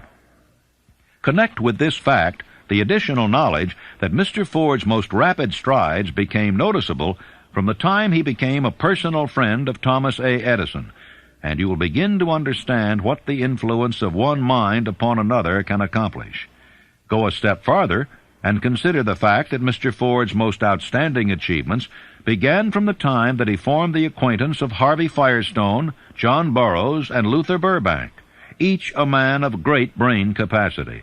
And you will have further evidence that power may be produced through friendly alliance of minds. Let me tell you about my experience in helping Franklin D. Roosevelt to create a mastermind which broke the back of the Depression in 1933. Shortly after the President entered the White House, he sent for me to come and go to work for him. We created one of the most outstanding masterminds that this nation has ever known, perhaps. It consisted of both houses of Congress working in harmony with the President. something that never had been done before and never has been done since, probably to the extent that we accomplished it there in 1933. The majority of the newspaper publishers of America, regardless of their political leanings, practically every one of them got behind the president as a result of this mastermind operation which we set up at the White House. And the radio station operators, without any reference whatsoever to their political leanings, they got behind the president and they used the material which I prepared to send out to go over the air. In other words, material that we used to sell the good features of the United States instead of dwelling upon the bad ones. And then the churches of all denominations, I have never seen such a job as they did. The priests and the clergymen of all denominations went into their pulpits and they did a wonderful job of selling the United States of America to the people. Then the leaders of both the major political parties, they crossed party lines. There were no Democrats and no Republicans, no anything else in Congress. They were nothing but Americans helping the President of the United States to bring this country out of chaos. And then most of all, there was a majority of the American people of all political and religious leanings. I have never seen the people of the United States get behind a president so squarely as they did behind FDR in those perilous days of 1933. Now, here was a mastermind alliance that served a great purpose at a time of need. And I hope to see the time come when I may contribute my services in building a mastermind alliance that will permanently serve the President of the United States as it did in 1933.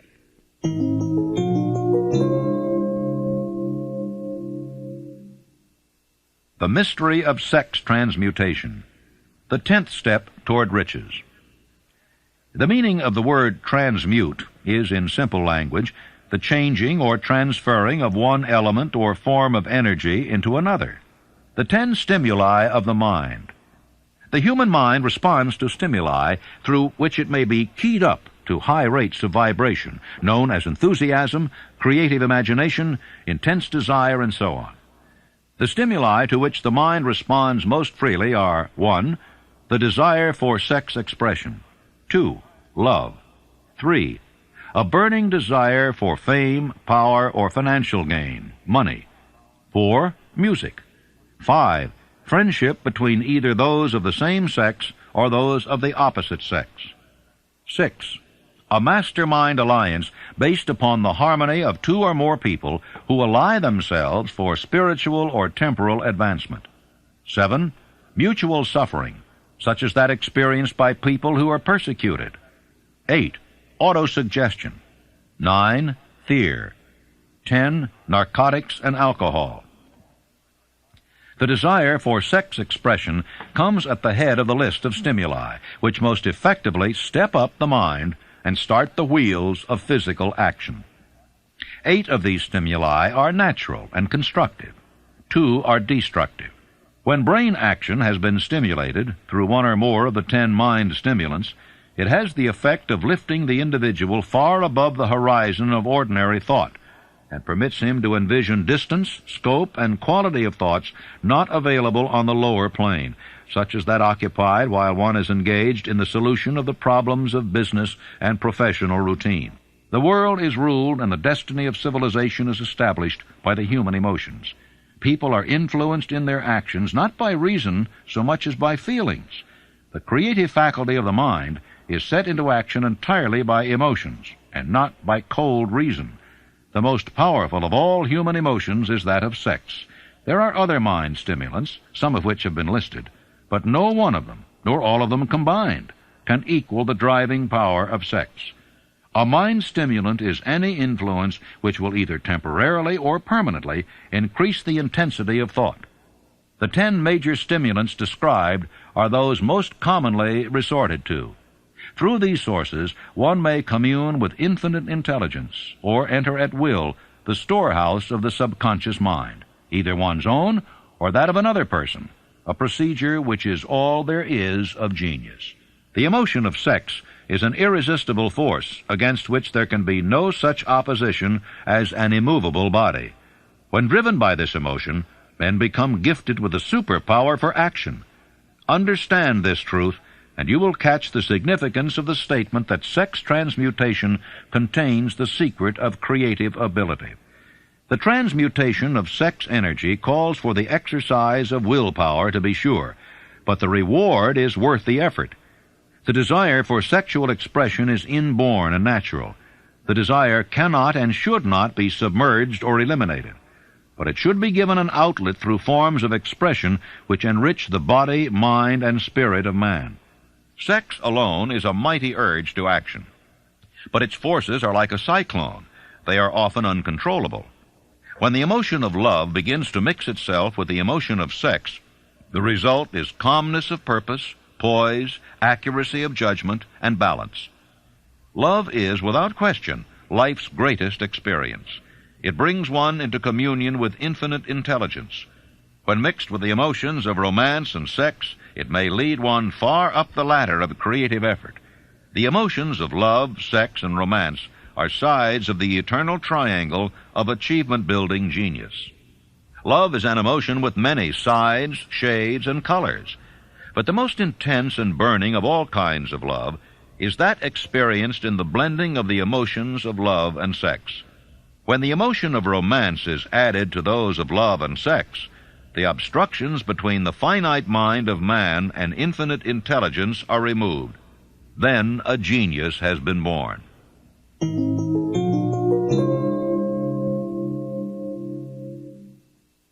The subconscious mind, the connecting link, the 11th step toward riches.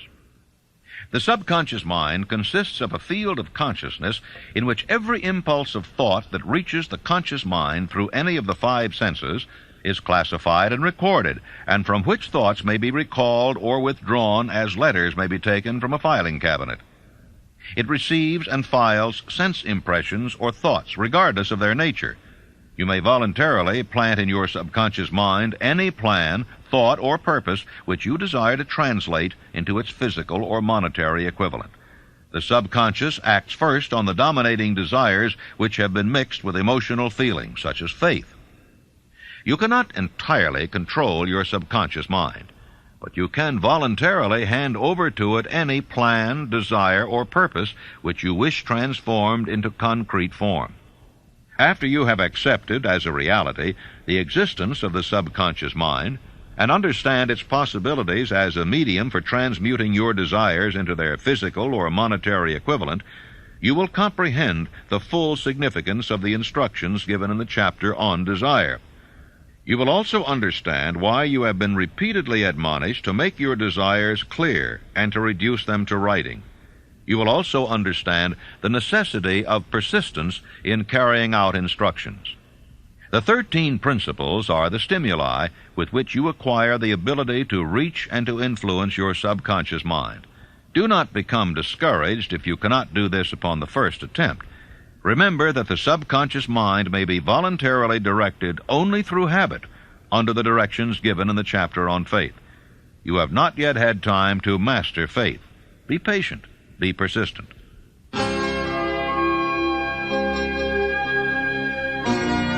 Please fast forward to the end and turn the tape over for proper cueing of side 4.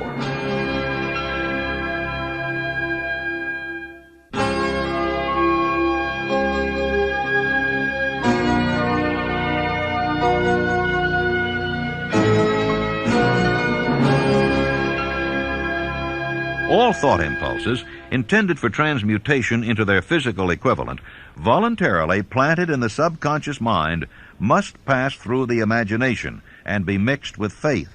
The mixing of faith with a plan or purpose intended for submission to the subconscious mind may be done only through the imagination.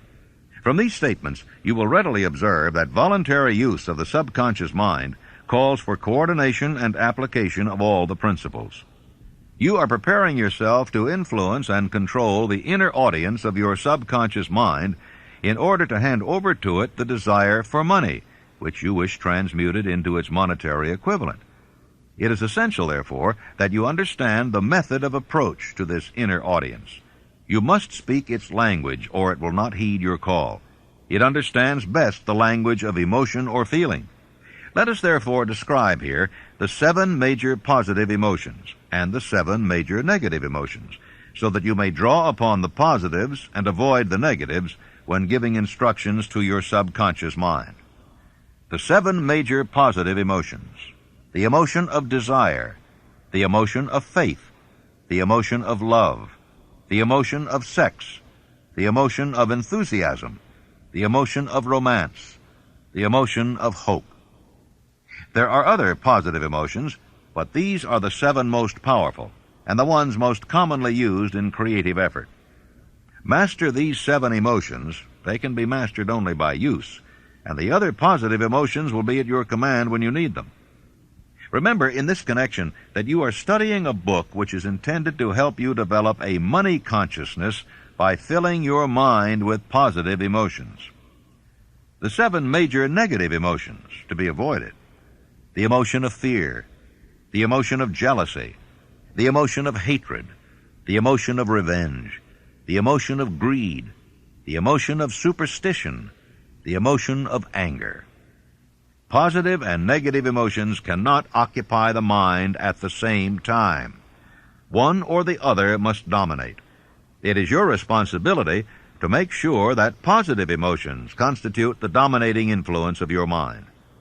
Here the law of habit will come to your aid. Form the habit of applying and using the positive emotions. Eventually they will dominate your mind so completely that the negatives cannot enter it. Only by following these instructions literally and continuously can you gain control over your subconscious mind. The presence of a single negative in your conscious mind is sufficient to destroy all chances of constructive aid from your subconscious mind.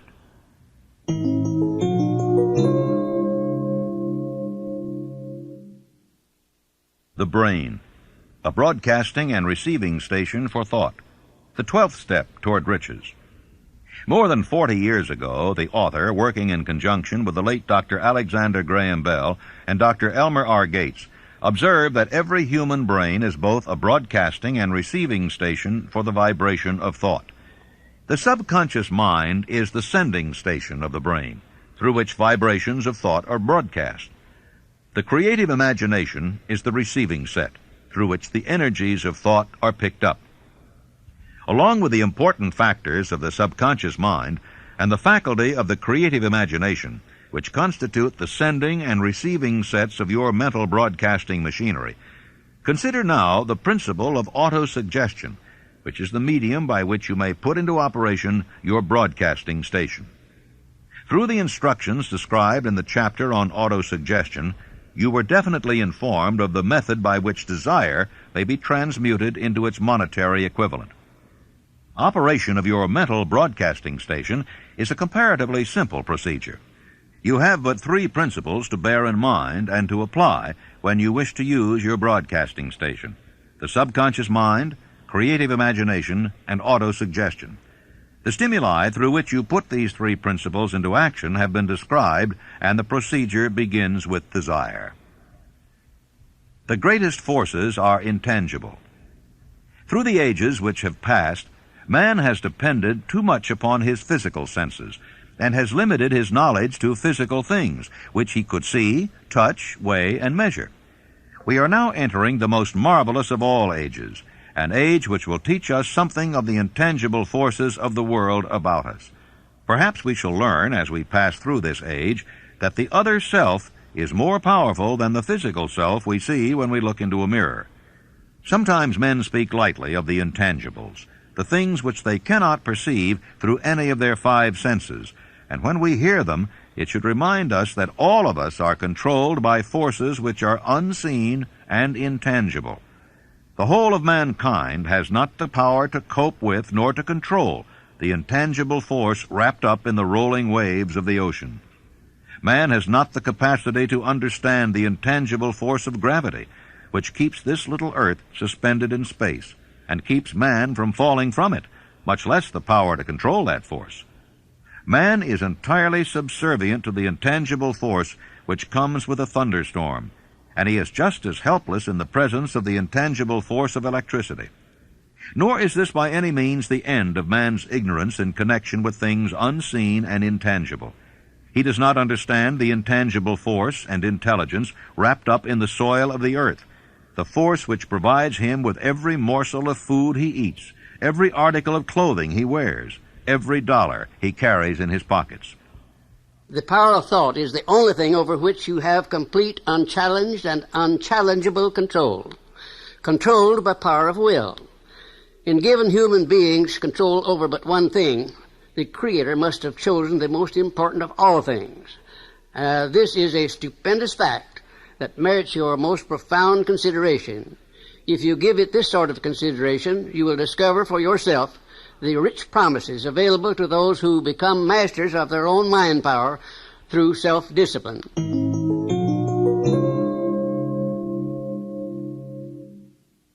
The sixth sense, the door to the temple of wisdom, the 13th step toward riches. The 13th principle is known as the sixth sense, through which infinite intelligence may and will communicate voluntarily without any effort from or demands by the individual. This principle is the apex of the philosophy. It can be assimilated, understood, and applied only by first mastering the other 12 principles.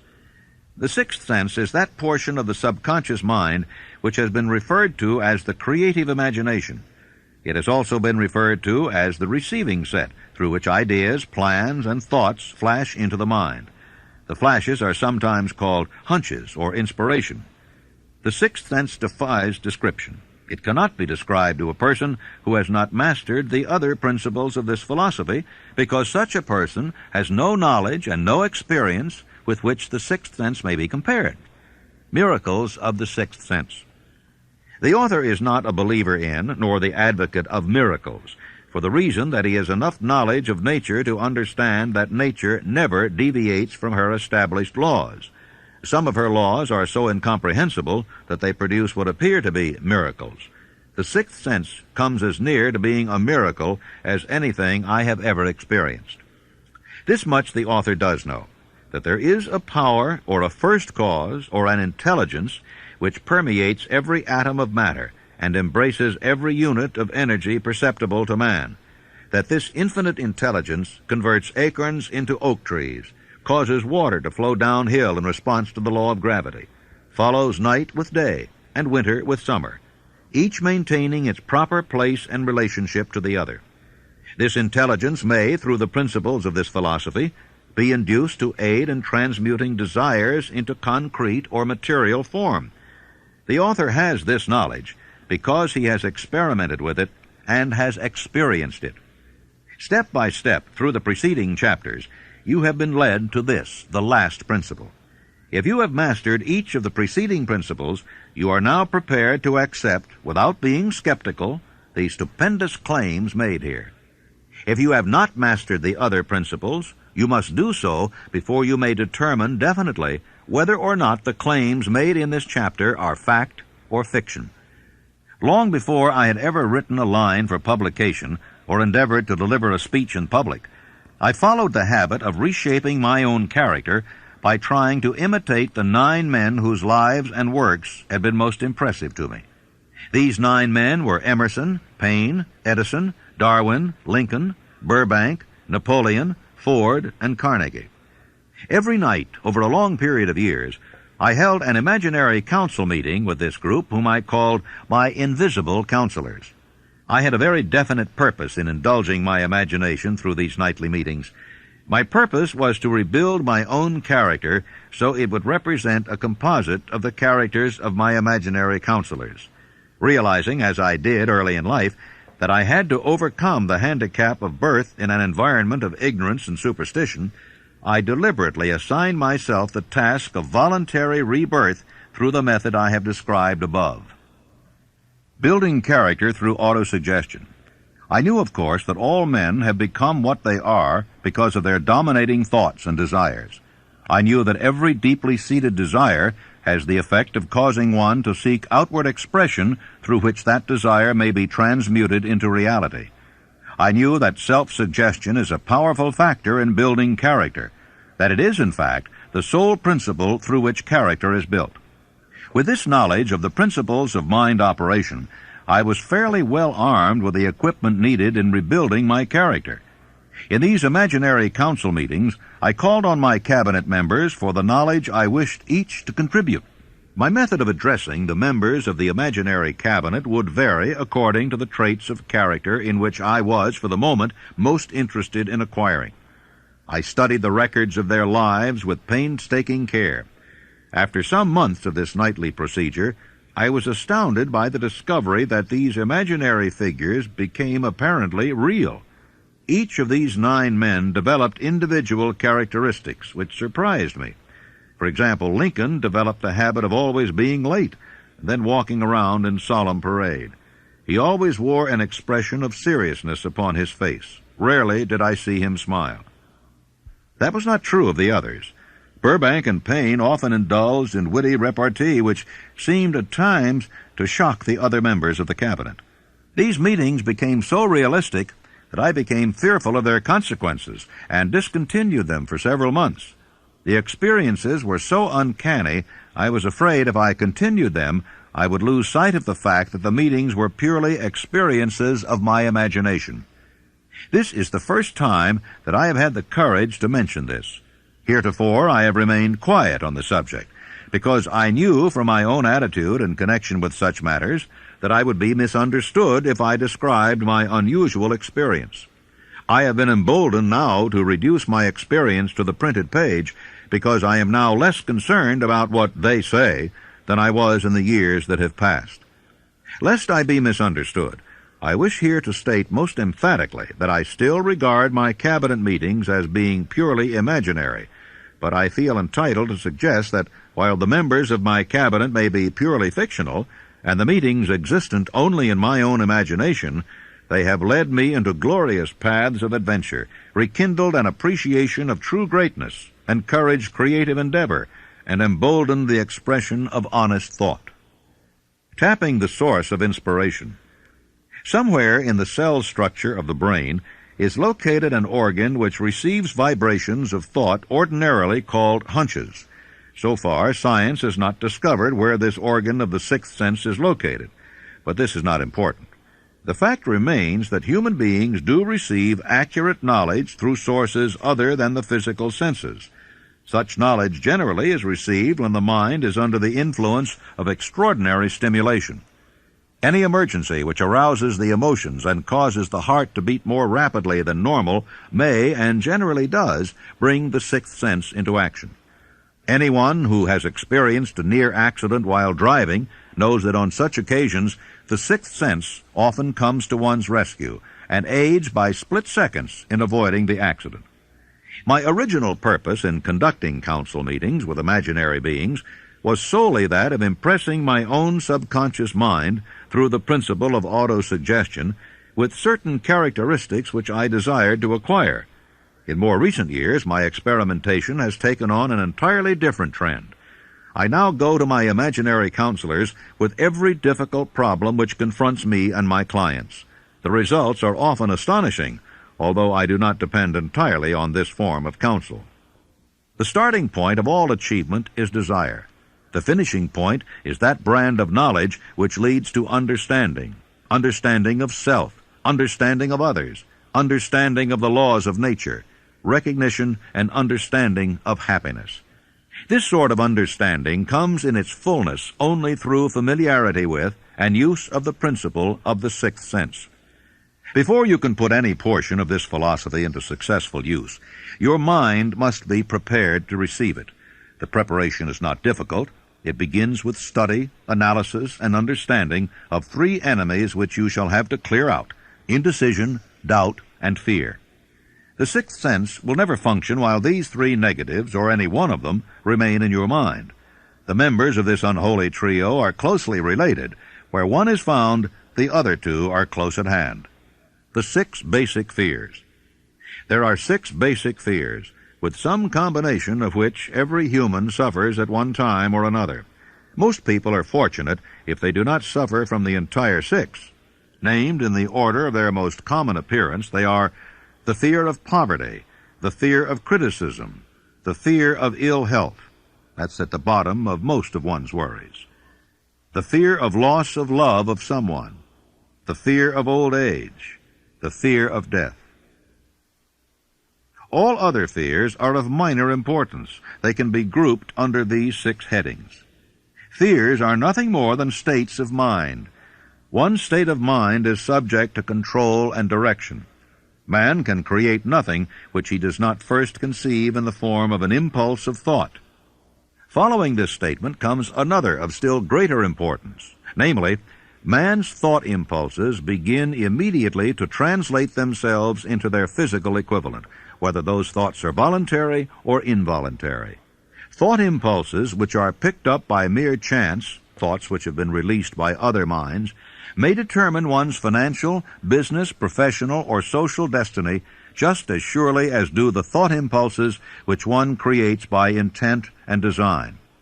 We are here laying the foundation for the presentation of a fact of great importance to the person who does not understand why some people appear to be lucky, while others of equal or greater ability, training, experience, and brain capacity seem destined to ride with misfortune. This fact may be explained by the statement that every human being has the ability to completely control his own mind, and with this control, obviously, every person may open his mind to the tramp thought impulses which are being released by other brains, or close the doors tightly and admit only thought impulses of his own choice. Nature has endowed man with absolute control over but one thing, and that is thought. This fact, coupled with the additional fact that everything which man creates begins in the form of a thought, leads one very near to the principle by which fear may be mastered. If it is true that all thought has a tendency to clothe itself in its physical equivalent, and this is true beyond any reasonable room for doubt, it is equally true that thought impulses of fear and poverty cannot be translated into terms of courage and financial gain. The 6 basic fears become translated into a state of worry through indecision. Relieve yourself forever of the fear of death by reaching a decision to accept death as an inescapable event. Whip the fear of poverty by reaching a decision to get along with whatever wealth you can accumulate without worry. Put your foot upon the neck of fear of criticism by reaching a decision not to worry about what other people think, do, or say. Eliminate the fear of old age by reaching a decision to accept it, not as a handicap, but as a great blessing which carries with it wisdom, self-control, and understanding not known to youth. Acquit yourself of the fear of ill health by the decision to forget symptoms. Master the fear of loss of love by reaching a decision to get along without love if that is necessary. Kill the habit of worry in all its forms by reaching a general blanket decision that nothing which life has to offer is worth the price of worry. With this decision will come poise, peace of mind, and calmness of thought, which will bring happiness. A man whose mind is filled with fear not only destroys his own chances of intelligent action, but he transmits these destructive vibrations to the minds of all who come into contact with him, and also destroys their chances. The devil's workshop. In addition to the 6 basic fears, there is another evil by which people suffer. It constitutes a rich soil in which the seeds of failure grow abundantly. It is so subtle that its presence often is not detected. This affliction cannot properly be classed as a fear. It is more deeply seated and more often fatal than all of the 6 fears. For want of a better name, let us call this evil susceptibility to negative influences. Men who accumulate great riches always protect themselves against this evil. The poverty-stricken never do. Those who succeed in any calling must prepare their minds to resist the evil. If you are reading this philosophy for the purpose of accumulating riches, you should examine yourself very carefully to determine whether you are susceptible to negative influences. If you neglect this self-analysis, you will forfeit your right to attain the object of your desires. How to protect yourself against negative influences. To protect yourself against negative influences, whether of your own making or the result of the activities of negative people around you, recognize that you have a willpower and put it into constant use until it builds a wall of immunity against negative influences in your own mind. Recognize the fact that you and every other human being are by nature lazy, indifferent, and susceptible to all suggestions which harmonize with your weaknesses. Recognize that you are by nature susceptible to all the 6 basic fears, and set up habits for the purpose of counteracting all those fears. Recognize that negative influences often work on you through your subconscious mind, Therefore, they are difficult to detect, and keep your mind closed against all people who depress or discourage you in any way. Clean out your medicine chest, throw away all pill bottles, and stop pandering to colds, aches, pains, and imaginary illness. Deliberately seek the company of people who influence you to think and act for yourself. Do not expect troubles, as they have a tendency not to disappoint. Without doubt, the most common weakness of all human beings is the habit of leaving their minds open to the negative influence of other people. This weakness is all the more damaging because most people do not recognize that they are cursed by it, and many who acknowledge it neglect or refuse to correct the evil until it becomes an uncontrollable part of their daily habits. In parting, I would remind you that life is a checkerboard, and the player opposite you is time. If you hesitate before moving, or neglect to move promptly, your men will be wiped off the board by time. You are playing against a partner who will not tolerate indecision. Previously, you may have had a logical excuse for not having forced life to come through with whatever you asked, but that alibi is now obsolete, because you are in possession of the master key that unlocks the door to life's bountiful riches. The master key is intangible, but it is powerful. It is the privilege of creating in your own mind a burning desire for a definite form of riches. There is no penalty for the use of the key, but there is a price you must pay if you do not use it. The price is failure. There is a reward of stupendous proportions if you put the key to use. It is the satisfaction that comes to all who conquer self and force life to pay whatever is asked. It has been said that I have made more successful men than any man living today. I don't know whether that's true or not, because there's no way of getting accurate statistics. But ladies and gentlemen, when I take inventory of the people that I do know who started at scratch and have become millionaires, and some of them not quite that much money, but become profoundly successful, I recognize that I have created a philosophy here through the good work of Mr. Carnegie that's been a benefactor to the world, not only to those who are living now, but to those who are not yet born. When Mr. Carnegie sold me on organizing this philosophy, he said, I'm going to give away my money before I die as fast as I can find ways and means of giving it away without doing damage. And as you, of course, know, he did just that. He gave it away for educational purposes, libraries, foundations for the maintenance of peace, and in every way that he could conceive. But he said, by far the greatest part of my riches I am entrusting to you to take to the people of the world in the form of the know-how through which I gain my money.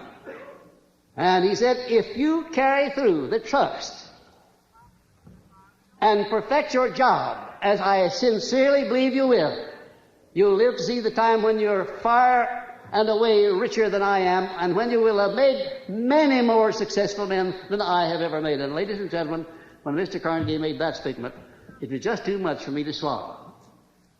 I thought, well, Mr. Carnegie has never flattered me before. He's never said anything that didn't turn out to be right, but that's just one of those things that never could happen. I have already made thousands of times more successful men than Mr. Carnegie ever had. Thousands of times, and I'm still in the process of making. You know, ladies and gentlemen, during those 20 years of research that I put into the building of this philosophy, I ran into some very profound facts and truths. And one of them consists in this fact, that when a great crisis comes over the world, there always comes out some unknown with the formula for dissolving that crisis. Like Abraham Lincoln, for instance, in the time of need, when this country was about to be split asunder by internal strife. By George Washington preceding Lincoln. By Franklin D. Roosevelt at the time when the people were stampeded with fear and they were standing in great lines to draw their money out of the bank. And I sometimes wonder if this hand of destiny, which has such a long arm behind it, doesn't reach over in places like the one where I was born and lift out people out of humble and lowly stations and give them great jobs to do in life as an inspiration and an object lesson to other people to show what can be done when one recognizes the God-given power of thought and puts it to proper use. Because if you really and truly tune in on the main line of my source of faith and my source of enthusiasm, become indoctrinated with this philosophy, no matter what it is that you're doing in life, what it is you want to do, you'll find the way always open. And I thank you very much. Thank you.